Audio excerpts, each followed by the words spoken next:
Welcome to Generation AI, the show where we explore how AI is reshaping our generation. I'm Derek Stahl. On the show today, AI in Hollywood. We'll meet a film and TV veteran who's become a leading AI movie maker, and we'll get two different takes on what the technology means for the future of the industry and the art form. Plus, have the AI job losses arrived? We'll check in with Lucas Hansen of Civ AI to go over whether certain industries are under pressure or just capitalizing on the hype. But first, let's get to the headlines. Is the Pentagon using AI to autonomously strike targets in Iran? That's what Arizona Senator Mark Kelly wants to know. During a Senate Armed Services hearing last week, Kelly asked the head of U.S. Special Operations Command about AI capabilities within the military's low-cost Lucas drones. The Iran war is the first time the military has used these drones, and Kelly says they're known to have certain autonomous capabilities, like anti-jamming and swarming. Kelly asked the general if humans are still in the loop on the final decision to strike. Major General Stephen Marks said he's willing to answer that question in a classified briefing, but then he added this. Any commander that deploys these systems, just like any weapon system, it has to comply with the law of armed conflict. I am not sure that the law of armed conflict has dealt with this issue.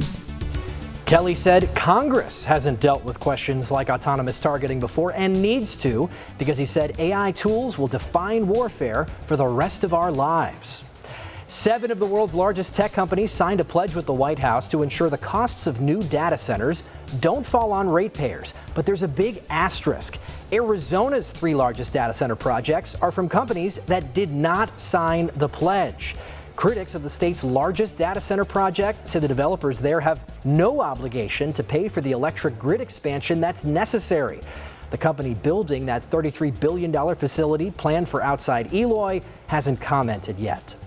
Move over Waymo. Amazon is introducing its own self-driving rideshare option here in Arizona. It's called Zoox. The rideshare service is up and running in Las Vegas and San Francisco, and the company is now expanding testing to several other markets, most recently Dallas and Phoenix. To start, the company will have human safety drivers behind the wheel to map out valley roads and collect data on driving habits. No word yet when the autonomous taxi rides will begin. And there's a risk we could see Hollywood go on strike soon. The Screen Actors Guild and the major Hollywood studios have agreed to extend contract negotiations for 1 more week. One of the main sticking points, artificial intelligence. The actors are under contract through the end of June. These are the first negotiations since SAG-AFTRA went on strike for nearly 4 months back in 2023, but a lot has changed since then with AI technology. Now, coming up, we're going to explore how AI is shaking up the movie industry. We'll speak with a filmmaker who's leaning into the technology and our Arizona's Family movie critic about the possibilities and the perils of AI. Generation AI continues right after this.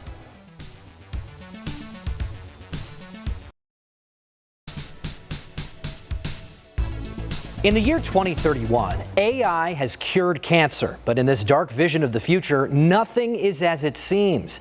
That's the premise of a new short film called DGen, and it was generated with AI. Okay, for real, but like now they cured the big stuff. What big stuff? Cancer, diabetes. Now that the AI fixed all that, they still dying early, you know?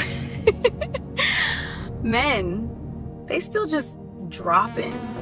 Loneliness. Huh?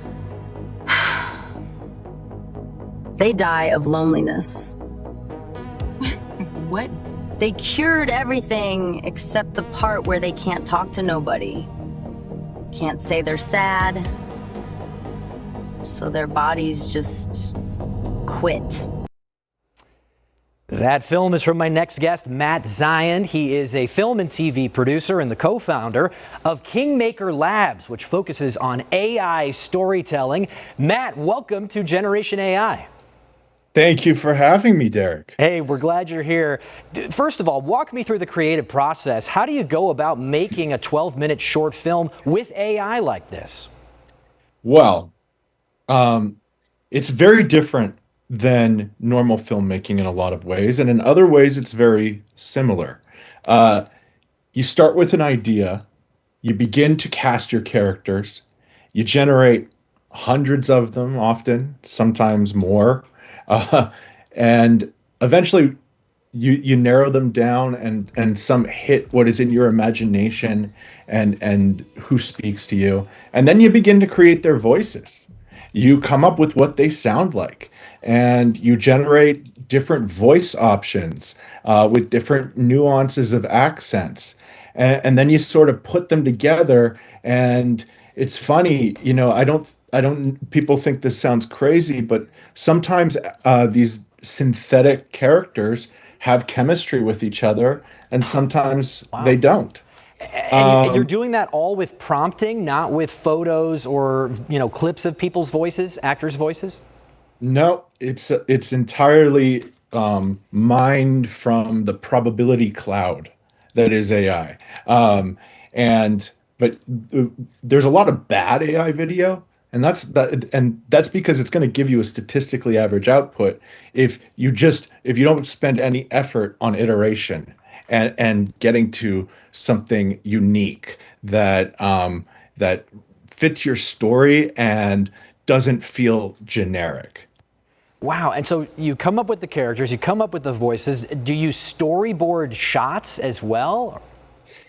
I mean, a lot of people do, I'm sure, but actually, this is all kind of made up as it goes. You generate and you edit at the same time. You don't just edit a bunch of generate a bunch of clips and then cut them together later. The way that this works is it's so fluid that a scene starts one way, you may not know how it ends, and you're kind of writing, directing, and shooting and editing at the same time. Wow. Your first AI film was called The First Humans. It came out at the end of 2024, and it went viral. It was posted everywhere. How have the tools and the techniques changed since that first film? Oh, it's dramatic. It's a completely different world. I mean, I think we are entering a brand new chapter of AI filmmaking. Sea Dance, which is made by ByteDance, is on the horizon. Dialogue, multi-character dialogue in moving scenes is now possible in consistent locations. The character consistency issue is pretty much solved. And we are getting really close to the point where literally any movie will be able to be made. And the difference between AI and non-AI films, I estimate by the end of the year, will be pretty much indiscernible. Wow. What does an AI film cost you to make versus what a traditional film might cost you to make? Well, it depends on the difficulty of what you need in that film. Yeah, and let's say for DGen, what might that cost you to make? That's low thousands of dollars. Low thousands of dollars. And if you were to try to shoot something like that, that could be. Oh, it would be millions. Wow. Or high hundreds of thousands with party. It is a massive party. It's got robots. It's got a Ferrari driving like past drones that are delivering DoorDash in the future, and like even the VFX would be a fortune. So yeah, that film no one would ever make that film. No one would ever fund that film. And that's what's really, really cool about this is, filmmaking. I haven't felt this way since maybe I was a freshman at USC Film School, or in middle school, like making films, forcing my friends to be in movies on my dad's home video camera. But as you get further into the industry, you learn like each film requires you begging for favors. It's a huge financial risk, and you have to get lucky. You have to get lucky to even have a shot at making your movie. The difference here now is you don't need anyone's permission to make the craziest ideas. The financial risk is generally very low, and you get something very valuable with each film you make that isn't that different from the value that you get as a director or a filmmaker making a real film, which is you learn something about your own voice. You learn something about how you tell a story and how you see the world and what you have to say, which is a hard thing to learn. But filmmaking teaches you that about yourself, and so you can iterate, improve, and for the first time in, I don't know, maybe the history of the medium, you truly do have the freedom to fail. Yeah, it does seem like you don't need the permission from others to go out and create projects like this, but you are someone that has a decade or more of credits in traditional old school Hollywood. I mean, when you go around town, what's the honest reaction you get from other people in the industry when you tell them that you're out there making AI films? Excitement. Yeah? Because Yeah. the reason I mean, ask, well, it depends who. It depends who. Well, because if you were to ask, let's say, Guillermo del Toro, you know, he's someone who has said he would rather die than use AI in a film. There's a no AI film festival coming up at the end of March. I mean, do you ever worry about becoming radioactive to other folks in the industry by championing AI movie making? Absolutely not. And I don't really care, to be honest. Like del Toro, I love his movies. I respect him as a director in a great way. It's easy for him to sit on a $130 million budget and say this is dog. Excuse me. Excuse my language. But it's easy for him to say that. But for every filmmaker who is scrapping their way up to get their movie made against all odds, yeah, of course. Like it, we're going to do what we have to do to tell our stories. And here the bottom line is, I love telling stories through the medium of film way more than they hate AI. AI, though, you mentioned it off the top, it is unlocking new capabilities with visual effects. It is making it so you can shoot scenes, you know, without a cast, without a lot of the below the line people, the caterers perhaps, or whatever. I mean, do you worry that AI will make the business of Hollywood a smaller business? Here's what I think is actually going to happen. There's no doubt that a flood of content is coming. Like more content than we could ever watch. And the thing is, it's going to get better and better. What it is now is the worst it will ever be. And what we now know as the baseline of high production value will become the norm. That will become the default. And we will see our algorithms flooded with beautiful, entertaining, meaningless content. And in this flood, the only thing that will remain scarce as content is commoditized is meaning, is the person making this film saying something unique and original, that isn't just trying to get my attention, but is giving me something valuable, that is helping me see the world in a different way, that is helping me feel seen.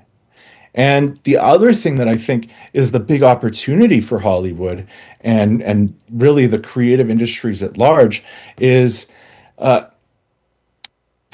for the longest time, film has been really expensive because it is the sum of many ingredients of different art forms. It's music plus acting plus photography all together to make films. In the near future, I believe that film is going to become one ingredient in a larger art form that we're only just starting to understand, to wrap our heads around. And in the AI filmmaking world, AI video world, there's a big sort of gold rush to try and make the next Toy Story and to make it cheaper and to have a global. I don't think that there's going to be like a massive global AI Toy Story. I think the equivalent of the AI Toy Story will be something else entirely, an experience we've never had that just would not be financially viable to even attempt without these tools.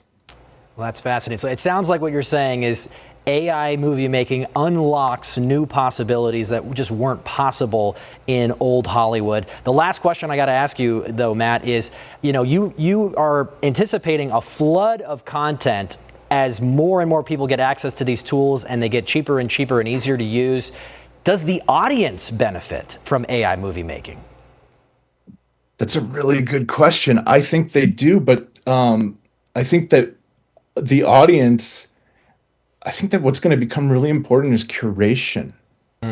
I think that if content can be curated, and that's one of the things that networks do and should do, continue to do, is curate brands, curate communities. Content will get better than ever. There will be hybrid production with real people. There will be mixes. There will be non-AI content. It will be like, like high-end. This is shot all with human hands. That will be a thing, and that'll be cool. And I'm sure content will get better. Yeah, there will be more options. Well, and I'm sure some audiences will continue to want the old school way of doing things, just like people still have vinyl record players, but there are people, embracing the future, streaming music and all that. So I think there's room for both camps. Matt Zion, great to have you on the show. Matt is the founder of Kingmaker Labs. Matt, thanks for being on Generation AI. Thanks, Derek. Great to see you. Great to see you too. All right, let's bring in Arizona's family film critic, Hunter V. Norris, to extend the conversation here. Hunter, as a film critic, what's your take on these AI-generated movies? I don't like them, and I really don't consider them real, genuine art, not in like a filmmaking sense. What I get from a lot of them is it's a lot of people kind of playing with toys, playing with their action figures. Like we'll touch on the Tom Cruise, Brad Pitt fight scene later, but there's one that I saw that was Terminator versus Predator or something like that. But it's stuff that doesn't have very much like emotional content or resonance to it, or much humanity behind it. Yeah, I think what you're talking about is the idea of AI slop, which is just AI generated content that does not have a lot of storytelling. Let's bring up the video here of the fight scene that Hunter was just talking about, because this is a scene that was generated by C-Dance, or C-Dance 2. This is a product from ByteDance, caused a huge stir in Hollywood. Hunter, what's the take here? Because there's so many copyright concerns. Well, it's one thing to get out of the way is this AI technology. It is impressive, and it's getting more and more impressive and realistic as we go on. So I'm not discounting that, and it is amazing what these people are doing. But there is definitely like the ethical concerns behind it, where you're really taking the likeness of these actors against their will and putting them into whatever project you can imagine, where in this case, Tom Cruise and Brad Pitt fighting about Jeffrey Epstein. And people are like, oh, it unlocks the capabilities and you can make whatever movie you want. But, no one's going to do it for us, but you wouldn't want your likeness to be used in an action scene like this. Like you wouldn't want my likeness being used. Tom Cruise gets big money to be in a movie. Yeah, like that, and if someone is sure. going to use my likeness in something like that, I hope it's something better. Yeah, but some actors are actually embracing AI movie making. Yeah, well, Matthew McConaughey is one. He's partnered up with 11 Dance Studios, which is like a voice generation AI technology, and it'll be used to replicate his voice and be used for certain products. I'm sure it'll be used for commercials and movies. And Matthew McConaughey's whole rationale is you got to get ahead of this stuff. These AI companies are just going to take your likeness and you can't sue them or anything. So he's kind of getting ahead of it from his perspective. But it feels like it's just going to be embracing more AI technology and generative tech for his movies. And got it. So if you want somebody to say, all right, on your voicemail or in your movie or whatever, you're going to have to pay a fee, and Matthew McConaughey will actually benefit from that. So fascinating topic. Hunter V. Norris, film critic here at Arizona's Family. Hunter, thank you so much for being on Generation AI. Hey, stay with us. We've got much more ahead on Gen AI, talking about, is AI changing the job market already? We'll speak with Lucas Hansen, co-founder of Civ AI, about the sectors seeing the most pressure from the technology. Generation AI continues after this. Welcome back to Generation AI. People have been predicting that AI will take jobs for years. So is that actually happening, or is it just hype? Lucas Hansen is the co-founder of the AI safety nonprofit Civ AI. Lucas, thanks for being on Generation AI. Happy to be here. Thanks for inviting me. Glad to have you. So what are the numbers telling you about AI-related job losses so far? Is it actually happening? I think we haven't really seen it reflected in the numbers, certainly not in the broader economy. We are seeing that there are fewer new hires in the United States, but not too much in more senior roles. Yeah, I want to put up some numbers here. This is job cut numbers in January. This is from Challenger Gray and Christmas, and they found that January reached the highest monthly total for job losses since 2009. There were 108,000 job cuts in January, and a number of companies cited AI for the job cuts. About 7,600 jobs were cited as AI related, about 7%. What are the numbers telling you, Lucas, about the more specific roles that are getting hit, perhaps?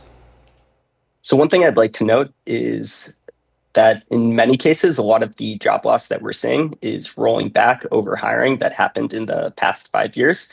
And I think in many cases, a lot of those numbers, the company says AI because it's more defensible from their perspective.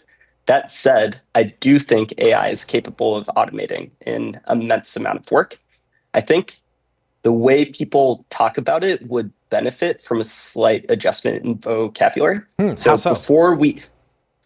Before we have job automation, we have task automation. So when you think about what you do all day, it's probably the case that AI cannot do all of it. But increasingly, AI can do larger and larger parts of it. So we're going to see that task automation a long time before we start seeing job automation. In my experience as a programmer, that's my background originally and why I became interested in this and think it's so important. I've seen more and more of my jobs start to get automated by AI, and it's absolutely insane. And I think that's happening in other industries as well. And I want to just elaborate on that a little bit. Let's bring up the next full screen here because it dives into the impact on folks in tech, computer programmers like yourself, software engineers, specifically young software engineers.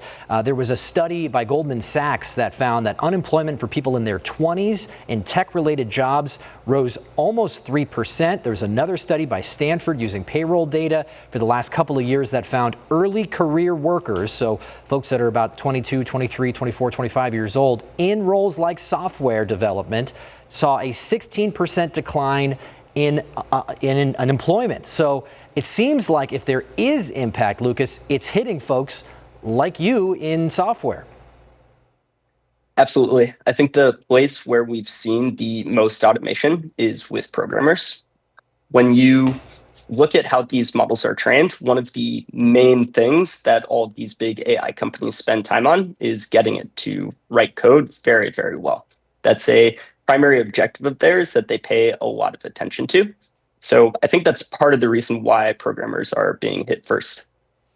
And you mentioned off the top this idea that maybe companies are blaming AI for job losses they would have engaged in otherwise. One of the voices that is espousing that view is Sam Altman. He's the CEO, of course, of OpenAI. He's warned that there is some AI washing going on, in his words. There's another man that I spoke with recently in the Department of Labor, a U.S. Department of Labor official who shares this view as well. His name is Taylor Stockton. He was recently in Phoenix for an Equal AI event at ASU. Take a listen. Even for entry-level jobs, I think it's still too early to tell. We have a lot of labor market economists that point to there's a lot of factors, even in the last few years, such as high interest rates, that have contributed to some of the different cycles of hiring. I will also say we have seen some of the headlines of tech companies scapegoating AI in terms of some of the business changes. But again, you look at other factors that contributed to their hiring cycles. A lot of these tech companies overhired post-pandemic, and we believe that a lot of them are just correcting from that initial overhiring. So Lucas, why do you think companies are scapegoating AI right now? I think because it sounds like a very good excuse, and it's an excuse that would make whatever is happening not be their fault.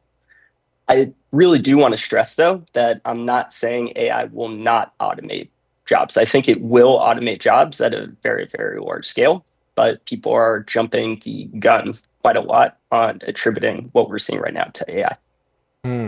Real briefly, Lucas, let's talk about the potential for an AI-related bubble. What are you seeing in markets right now? Because recently we've seen markets get spooked on AI news. I think that the current valuations of the AI companies go up and down a lot because a lot of the value that we're seeing in the market is speculative. And so it's very, very sensitive to perception. That said, we have seen just enormous increases in valuations. OpenAI is probably going to go public with valuation of $700, $800 billion, and Anthropic might go public with a valuation of $500 billion. So we are seeing enormous rises in valuation, but a lot of the value, similar to job loss related things, is speculative or predictions about the future rather than value that we're seeing right now. Yeah, and nobody really knows what's next when it comes to AI, but it's an exciting time to monitor it all. Lucas Hansen is the co-founder of Civ AI. Lucas, thanks for being on Generation AI. Happy to be here. Thanks for inviting me. Of course, and thank you so much for watching. You can catch up on past episodes of Generation AI on our AZ Family YouTube page. We'll be back next week with another episode of Gen AI. We'll see you in the future.